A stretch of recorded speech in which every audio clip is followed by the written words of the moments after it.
Ya, selamat pagi teman-teman semua.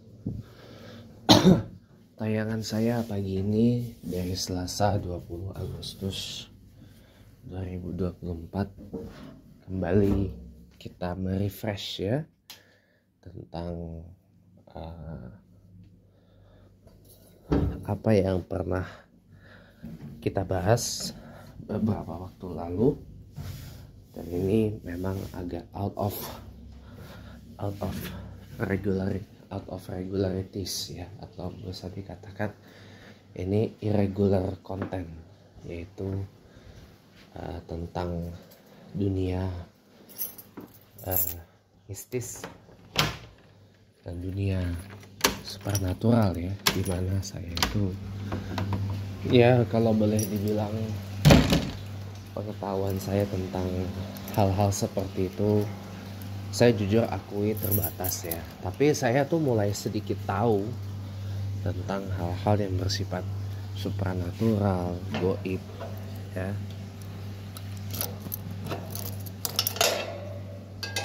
Hal-hal yang kalau bahasa sebagian orang itu di luar nurul kalau bahasa sekarang. Saya di luar nalar gitu ya. Hal-hal yang susah dinalarkan dengan ilmiah gitu. Ya. Tentang beberapa waktu lalu kan saya jawab itu tentang masalah bukti nyatanya, ada tidaknya yang namanya santet, teluh, guna-guna, pelet, ya kan, dan hal-hal yang kayak gitu. Saya cuma jawab gini aja ya, ini refresh aja untuk pengingat kembali aja. Yang namanya santet, yang namanya teluh, guna-guna ya, atau jampi-jampi ya. Ya ini maaf ya kalau konten ini 100% subjektif ya, disclaimer.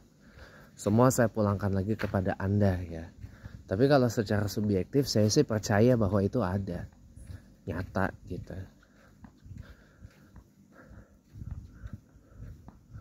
Kalau diobjektifkan susah gitu loh, karena pandangan orang mengenai hal ini itu beda-beda.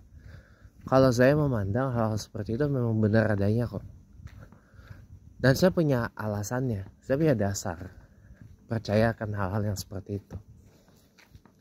Yang pertama kan dari Al-Quran itu kan, dalam Quran surah Al-Baqarah ayat ketiga kan, allazina yu'minuna bil ghaib wa yuqimunas shalat wa mimma razaqnahum yunfiqun. Mempercayai hal-hal yang gaib di situ. Ya, saya ada dasarnya. Dan ada satu riwayat yang mengatakan Rasulullah Muhammad SAW itu pernah terkena sihir. Kalau sekarang mungkin orang mau terkena santet, kena guna-guna, kena teluh gitu loh. Itu memang benar adanya kok. Ada riwayat yang seperti itu. Ya. Riwayatnya kuat. Jadi saya ada dasar untuk percaya hal itu. Tapi kalau untuk teman-teman yang memilih untuk tidak percaya hal-hal yang seperti itu sih, it's not a big problem gitu. Itu menurut saya hal yang tidak perlu dipermasalahkan sih. Yang paling penting adalah kita ya menjalani aja masing-masing gitu. Kalau saya percaya hal-hal yang seperti itu dan punya ya sedikit pengetahuan lah tentang hal-hal yang seperti itu gitu loh. Jadi jangan sampai alergi juga akan hal-hal yang seperti itu, karena memang benar adanya. Bahkan di tahun 2000, bahkan di beberapa tahun lalu ya,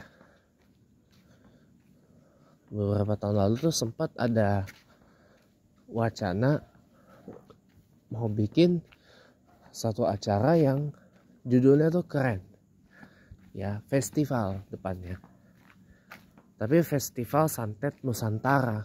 Nah, orang yang awam, orang yang basicnya bukan orang yang spiritualis kayak saya ini gitu ya. Tadi kan orangnya juga agak spiritualis dikit lah ya.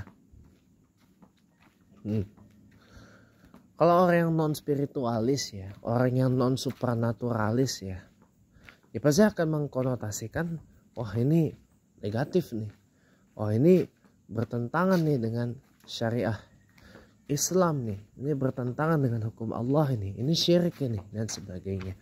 Ya memang kalau dari segi dari keislaman itu masalah yang namanya perkara-perkara seperti yang kita bahas ini adalah menyangkut ke perkara kesyirikan, perkara yang bertentangan dengan syariah akidah Islamiyah, itu kan memang betul adanya, itu tidak saya tampik, tidak saya bantah gitu loh. Cuma positioningnya gitu loh. Kadang-kadang mohon maaf lahir batin ya, positioningnya itu kadang-kadang kita terlalu over dalam menggunakan dalil seperti itu ya. Ternyata itu di counter oleh temuan dari UGM, katanya sih temuan dari beberapa ilmuwan UGM Universitas Gadjah Mada mengatakan bahwa yang namanya santet itu tidak selalu berkonotasi negatif. Ada juga yang santet tapi digunakan untuk hal-hal yang positif gitu loh, seperti untuk pengobatan, untuk apa gitu ya. Karena gini teman-teman, namanya Indonesia ini, sekalipun Islam sudah ada di Indonesia sekalipun Islam sudah ada di Indonesia selama 14 abad ya, dari abad ke-7 sampai sekarang gitu ya.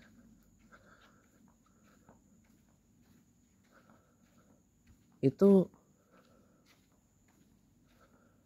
hal-hal yang bersifat yang kita bahas ini ya, hal-hal yang bersifat goib, hal-hal yang bersifat spiritualis. Spiritual itu sudah ada dari dulu. Bahkan di Facebook saya ada yang komen, ya ibaratnya udah berabad-abad kita ini hidup berdampingan dengan entitas goib gitu loh.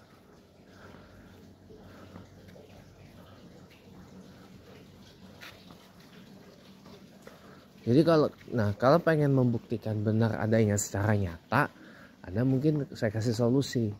Tirulah saya yang masuk ke beberapa grup yang bahas tentang santet pelet on di Facebook contohnya, dan Anda sepik-sepik aja minta misalkan minta pelet ini nih, santet ini nih.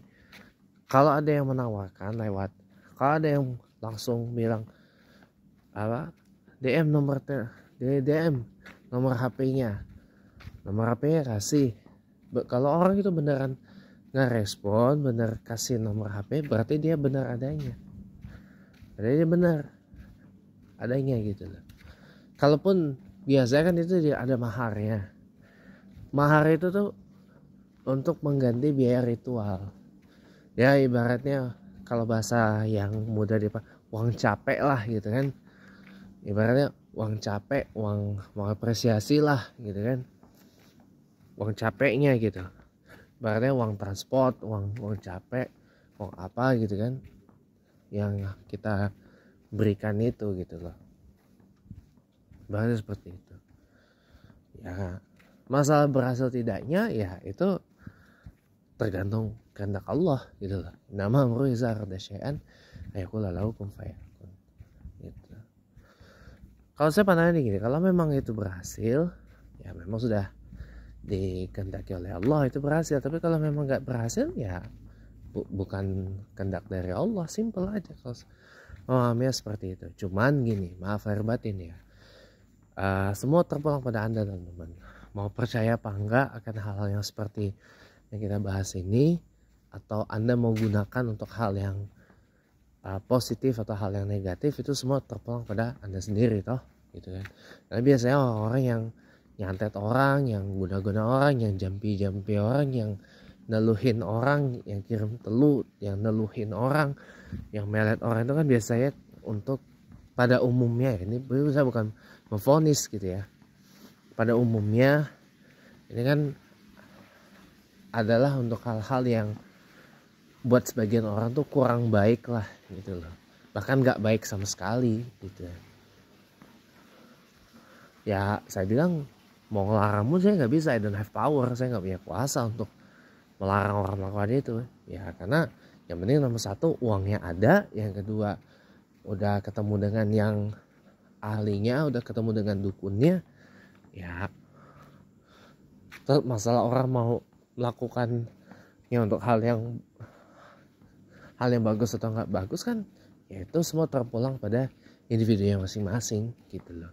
Kita hanya membagi pengetahuan aja gitu. Kita hanya memberitahu saja bahwa oh ya pokoknya ini setiap perbuatan ada konsekuensinya lah gitu kan gitu. Memang kalau secara Islam itu perbuatan seperti itu adalah dosa besar, sudah syirik, itu sudah menyekutukan Allah. Tapi kan dosa syirik itu masih bisa diampuni dengan taubatan nasuha.